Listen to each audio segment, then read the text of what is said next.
Hi friends, எல்லாருக்கும் வணக்கம். இந்த வீடியோவில் பார்த்தீங்க அப்படின்னா, நீங்கள் வாட்ஸ்அப்பில் யார் கூடயாவது சேட் பண்ணி தெரிவிக்கும் போது அவங்க உங்களுக்கு சென்ட் பண்ண மெசேஜை டிலீட் பண்ணிட்டாங்க அப்படின்னா, உங்களுக்கு அந்த மெசேஜ் பார்த்தீங்க அப்படின்னா டிலீட் பண்ண மாதிரி காட்டும். ஸோ அவங்க அனுப்பின மெசேஜ் என்னன்னு சொல்லி உங்களுக்கு தெரிஞ்சிக்க முடியாது.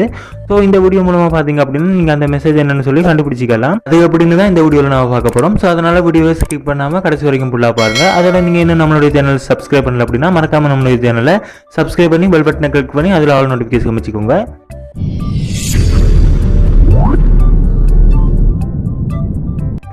ஓகே, இதுக்கு பார்த்தீங்க அப்படின்னா உங்களுடைய மொபைலில் செட்டிங்ஸை ஓப்பன் பண்ணிக்கோங்க. ஓப்பன் பண்ணதும் உங்களுக்கு இந்த மாதிரி வரும். ஸோ இதில் பார்த்தீங்க அப்படின்னா நோட்டிஃபிகேஷன் அப்படின்னு இருக்கும்.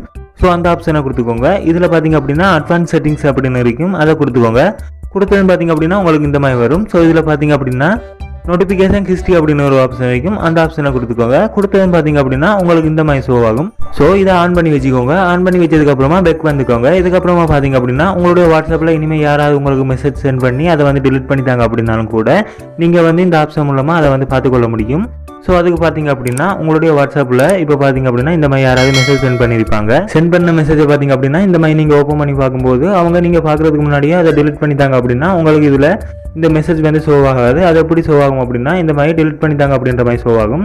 ஸோ இதை நீங்கள் பார்க்கணும் அப்படின்னு சொன்னால் நீங்கள் வந்து மறுபடியும் பெக் வந்துக்கோங்க. பெக் வந்ததுக்கப்புறமா உங்களோட மொபைல் செட்டிங்ஸ் ஓப்பன் பண்ணிக்கோங்க. ஓப்பன் பண்ணதுக்கப்புறமா இதில் பார்த்தீங்க அப்படின்னா மறுபடியும் நோட்டிஃபிகேஷன் அப்படின்னு சொல்லி கொடுத்துக்கோங்க. கொடுத்ததும் பார்த்தீங்க அப்படின்னா இந்த மாதிரி வரும். ஸோ இதில் அட்வான்ஸ் செட்டிங்ஸ் அப்படின்னு கொடுத்துக்கோங்க. கொடுத்ததுக்கப்புறமா இதில் பார்த்தீங்க அப்படின்னா நோட்டிஃபிகேஷன் ஹிஸ்ட்ரி அப்படின்னு இருக்கும், அதை கொடுத்துக்கோங்க. ஸோ இதில் பார்த்தீங்க அப்படின்னா உங்களுக்கு வந்து டிலீட் ஆன மெசேஜ் வந்து இந்த இடத்துல ஷோ ஆகும். ஸோ இது மூலமாக நீங்கள் வந்து டிலீட் ஆன மெசேஜ் எல்லாமே இந்த மாதிரி நீங்கள் பார்த்துக்கொள்ள முடியும். ஸோ இந்த மாதிரி பார்த்தீங்க அப்படின்னா நீங்கள் நோட்டிஃபிகேஷன் ஹிஸ்ட்ரியை வந்து ஆன் பண்ணி வச்சிங்க அப்படின்னா உங்களுக்கு வந்து வாட்ஸ்அப்பில் யாராவது மெசேஜ் சென்ட் பண்ணி அதை டிலீட் பண்ணாலும் கூட நீங்கள் வந்து அது என்ன மெசேஜ்னு சொல்லி இந்த மாதிரி வந்து கண்டுபிடிச்சிக்க முடியும். ஸோ ஓகே நண்பா, உங்களுக்கு இந்த வீடியோ யூஸ்ஃபுல்லாக இருந்துச்சு அப்படின்னா இந்த வீடியோ வந்து லைக், ஷேர், கமெண்ட் பண்ணுங்கள். அதோட நீங்கள் இன்னும் நம்மளுடைய சேனலை சப்ஸ்கிரைப் பண்ணல அப்படின்னா நம்மளுடைய சேனலை மறக்காமல் சப்ஸ்கிரைப் பண்ணி வச்சுக்கோங்க. ஸோ ஓகே, தேங்க்ஸ் ஃபார் வாட்சிங்.